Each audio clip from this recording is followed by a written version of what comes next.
Hi అండి, welcome to UG academy. నా పేరు ఉమా మహేష్. ఇప్పుడే ఈరోజే పేపర్లో ఒక న్యూస్ రావడం జరిగిందండి. ఈ నెలలోనే మెగా డిఎస్సి నోటిఫికేషన్ ఇస్తామని మంత్రి లోకేష్ గారు ఎమ్మెల్యేలు ఎమ్మెల్సీ సమావేశంలో వెల్లడించడం జరిగింది.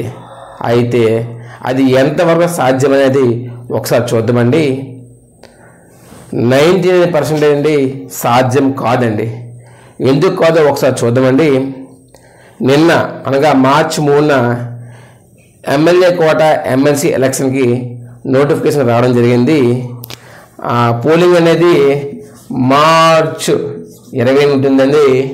ఎలక్షన్ కోడ్ అనేది మార్చ్ 27 వరకు ఉంటుంది. సో ఎలక్షన్ కోడ్ ప్రజెంట్ ఉందండి. సో ఈ టైంలో నోటిఫికేషన్ ఇవ్వడం అనేది దాదాపు అసాధ్యమే. సో ఆ విధంగా చూసుకున్న ఈ నెల 27 వరకు ఏ నోటిఫికేషన్ వచ్చే అవకాశం లేదు. సో ఖచ్చితంగా ఈ మంత్లో అయితే నోటిఫికేషన్ రాదు. మొదటి పాయింట్. రెండవ చూసుకుంటే ఎస్సీ వర్గీకరణ, అది చాలా పెద్ద అంశం. ఎస్సీ వర్గీకరణ అవ్వకుండా డిఎస్సి నోటిఫికేషన్ రావడం అనేది అసలు సాధ్యం కాదండి. ఎవరు చెప్పినా, మంత్రి కాదు, ముఖ్యమంత్రి కాదు, ఎవరు చెప్పినా సరే ఎస్సీ వర్గీకరణ అవ్వకుండా అయితే మాత్రం నోటిఫికేషన్ రాదు. సో ఎలక్షన్ కూడా అయిన తర్వాత మేబీ వెంటనే ఎస్సీ వర్గీకరణ కమిషన్ అనేది నివేదిక ఇచ్చినప్పటికీ ఏప్రిల్ మొదటి వారం లేదా రెండో వారంలో నోటిఫికేషన్ వచ్చే అవకాశం ఉంది. ఇంకా చూసుకుంటే 117 అనేది రద్దు చేయడం అనేది, ఈ రద్దు అవ్వకముందే సుమారు 10,000 టీచర్ పోస్టు ఖాళీగా ఉన్నాయి. SGT 7,000, school assistant 3,000. అయితే ఈ జీవో రద్దు తర్వాత భారీ స్థాయిలో స్కూల్ అసిస్టెంట్ పోస్ట్ అనేవి మిగులు అయ్యే అవకాశం ఉంది. సో మేబీ మే నెలలో టీచర్ ట్రాన్స్ఫర్ ఉన్నాయి.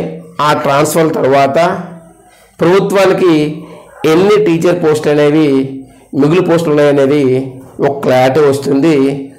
దాని తర్వాత కూడా డిఎస్సి వేసే అవకాశం ఉంది. మొత్తానికి ఈ నెలలో అయితే మాత్రం డిఎస్సి 100కి 100% పడే అవకాశం లేదండి. ఎందుకనగా ప్రజెంట్ ఎమ్మెల్సీ నోటిఫికేషన్ కోడ్ ఉండడం వల్ల, రెండవది ఎస్సీ వర్గీకరణ అవ్వలేదండి. సో పేపర్లో తరచూ గవర్నమెంట్ అనేది నోటిఫికేషన్ ఇస్తాం అంటున్నారు. కావున ఖచ్చితంగా నోటిఫికేషన్ అయితే మాత్రం వస్తుంది.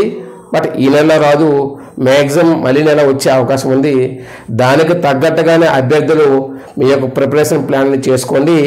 పేపర్లో వచ్చే ప్రతి అంశాన్ని, యూట్యూబ్లో వచ్చే ప్రతి అంశానికి మీరు భయపడి మీ యొక్క ప్రిపరేషన్ని డిస్టర్బ్ అవ్వద్దు. ఎందుకనగా న్యూస్ అనేది గవర్నమెంట్ అనేది ఇస్తూ ఉంటుంది. బట్ అవి సాధ్యం కాదనేది మనమే అంచనా వేసుకోవాలి. ఇప్పుడున్న పరిస్థితుల్లో ఈ నెలలో మెగా డిఎస్సి నోటిఫికేషన్ అనేది 100కి 100% వచ్చే అవకాశం లేదు. గవర్నమెంట్కి ఇవ్వాలని ఉన్నప్పటికీ ఈ రెండు అంశాలు అనేవి అడ్డుపడుతున్నాయి. ఎలక్షన్ కోడ్ అనేది, రెండోది ఎస్సీ వర్గీకరణ. ఈ రెండు తేలిన తర్వాతే నెక్స్ట్ మంత్ అనగా ఏప్రిల్ మొదటి వారం లేదా రెండో వారంలో నోటిఫికేషన్ రావచ్చు. ఒకవేళ ట్రాన్స్ఫర్లో మిగిలిన పోస్టులు చూసుకొని డిఎస్సి నోటిఫికేషన్ ఇద్దామనుకుంటే అది మే నెల అవుతుంది. అంతే తప్పించి ఎట్టి పరిస్థితుల్లో ఈ నెల నోటిఫికేషన్ వచ్చడానికి అవకాశాలు అయితే చాలా చాలా తక్కువ ఉన్నాయి. సో అభ్యర్థులందరూ దీని ప్రకారం మీ యొక్క ప్రిపరేషన్ ప్లాన్ చేసుకోవాలని కోరుకుంటున్నాం. Thank you. ఇలాంటి మరెన్నో అప్డేట్స్ కోసం యూజీ అకాడమీ సబ్స్క్రైబ్ చేసుకోండి. Thank you.